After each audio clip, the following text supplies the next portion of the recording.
Hi guys. तो आज हम बात करेंगे एक शादी की जो लॉकडाउन से पहले हुई थी। तो बात है फरवरी की। मैं एक शादी में गया था। एक नेताजी की अपनी 2 बेटियों की शादी कर रहे थे। नेताजी का नाम था विनोद। तो गांव में आपका नाम कुछ भी हो, लोग अपनी सहूलियत के हिसाब से ही बुलाते हैं। तो उनको लोग बुलाते थे विनोद। गांव में ऐसा ही चलता है। जैसे अमिताभ बच्चन का इताब बच्चन, सैफ अली खान का सरफड़ी खान, चंकी पांडे का चक्की पांडे, अजय देवगन का अजय देवांगन, और मेरे पापा तो जॉन सीना को जॉन सिन्हा बुलाते थे, और रे मिस्टीरियो को रईस मारियो। तो मैं शादी में घुसते ही मैंने देखा वो ताम झाम, देख के लिए लग रहा था खर्चा बढ़ा हुआ है। तो ऑर्केस्ट्रा वाले अपना सेट कर रहे थे। अच्छा, एक चीज़ मैंने देखी, कई ऐसी चीज़ हैं जो 90s से लेकर अब तक सेम है, चेंज नहीं हुआ। जैसे डेकोरेशन वाला माइक चेक करते हुए बोलना चाहता है माइक टेस्टिंग, लेकिन बोलता क्या है? Hello hello hello, mike testing mike testing mike testing, 1 2 3 mike testing mike testing. अबे कौन माइक टेस्टिंग? तेरी मौसी का लड़का है क्या? और छत्तीसगढ़ में तो पियानो वाले अपना पियानो सेट करके चेक एक ही तरीके से करते हैं। ऐसा केबल डाले, टो no no no no no no no no no टो छक छक। इसका छक छक सुन के बकरी भाग जाती, कहती मैं नहीं छेकाऊंगी। और आप जब भी किसी पार्टी में जाएंगे तो पहले ही बैठे होते टेबल पे 2 लोग, एक होंगे फूफा, दूसरे होंगे जीजा, मुंह फुला के बैठे होते हैं। मुंह फुलाने का एक ही रीज़न है कि हमें सम्मानजनक काम नहीं मिला, खाली यहाँ पे बिठा दिए पैसा लेने, लिफाफा लेने। अरे भैया, और कितना सम्मानजनक काम दे, पूरा वित्त विभाग पकड़ा दिए, जबकि आप तो जेएनयू से भी नहीं हैं। पर मेरे फूफा बहुत अच्छे, कभी गुस्सा नहीं करते, कभी मुंह भी नहीं फुलाते। अगर किसी शादी में उनका मुंह फुला हुआ दिखे, मतलब एक ही रीज़न हो सकता है कि फूफी से छुप के मुंह में 2 रसगुल्ला ठूस के भागे।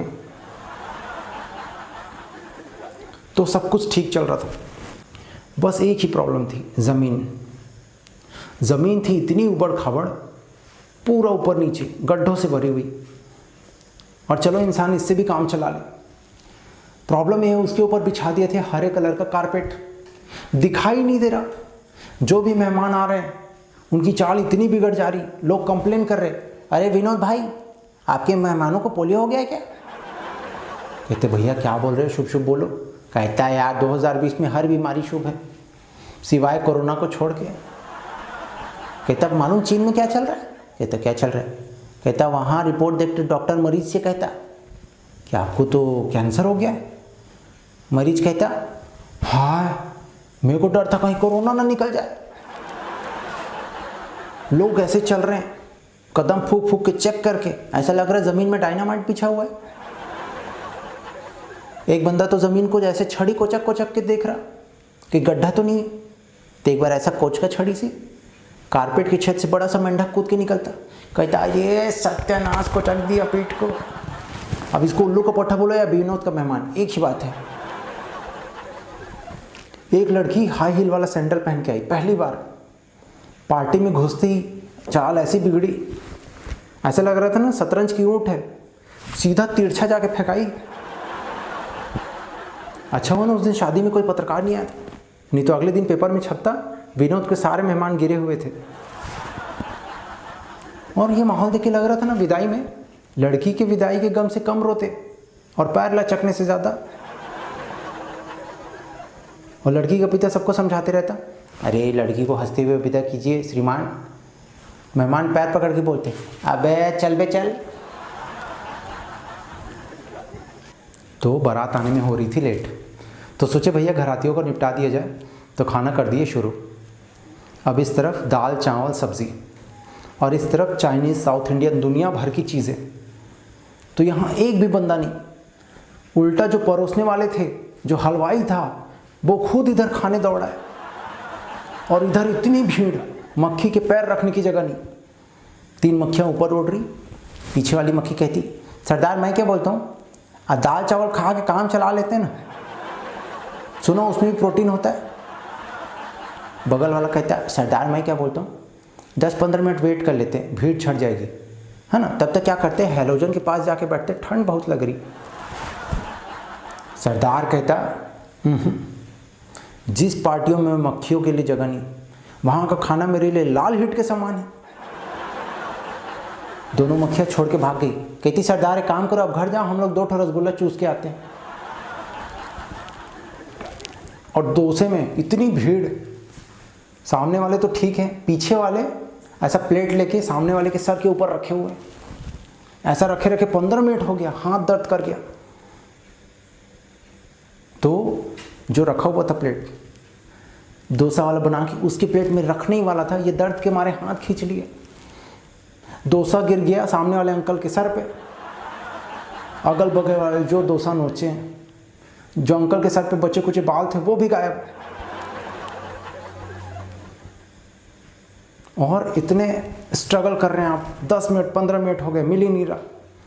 तभी एक बंदा आता है और डोसे वाले से कहता है भैया फटाफट 6 पार्सल करो और दुल्हन की फ्रेंड्स के लिए।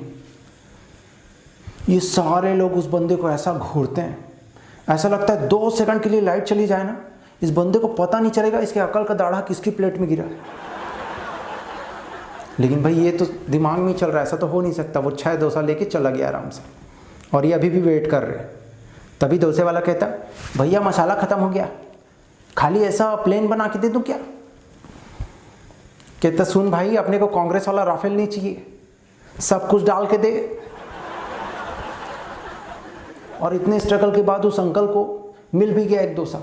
बेचारे ले के निकले ही थे, उबड़ खाबड़ जमीन में पैर लचक गया।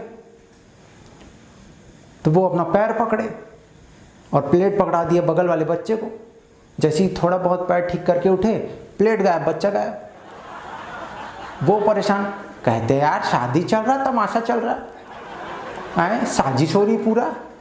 पैर लचक गया, सर के बाल चले गए, डोसा भी नहीं मिला। भाई कोई तो साजिश है यार, विनोद।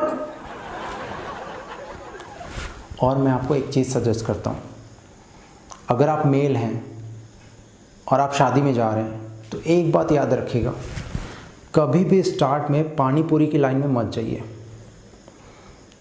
क्योंकि महिलाएं दुनिया में कोई भी चीज़ सहन कर लेंगी, लेकिन गोलगप्पे के मामले में कॉम्पिटिटर नहीं। मतलब 15 सेकंड उनके दोने में अगर गोलगप्पा ना दिखे, तुरंत शिकायत दर्ज करवाती है। कहती भैया अब क्या कर रहे हो, आधी घंटे से मैं खड़ी हूँ, आप ध्यान ही नहीं दे रहे भैया। नहीं भैया ये ऐसा नहीं चलेगा।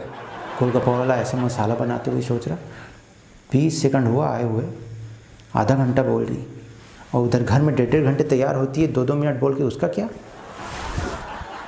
कहता अच्छा हुआ दुनिया का कोई भी पति मोम का नहीं बना, नहीं तो इनके तैयार होने के इंतज़ार में पिघल के वहीं पसर जाता है। और धीरे धीरे यहाँ भी भीड़ बढ़ते जाती है।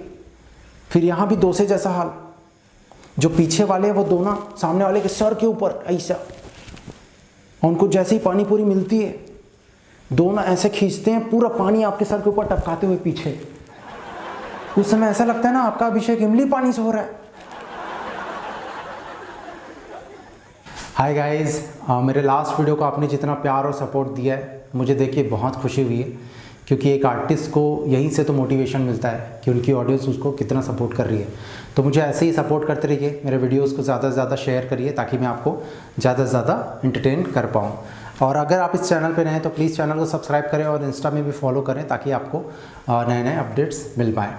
और हाँ, आज यानी 8 अगस्त को मेरी बेस्ट फ्रेंड गीतांजलि पंकज उर्फ गीतू का बर्थडे है। तो प्लीज़ अपने कमेंट के लास्ट में हैपी बर्थडे गीतू ज़रूर लिखें, क्योंकि कभी भी किसी को थोड़ी सी खुशी देने का मौका नहीं छोड़ना चाहिए।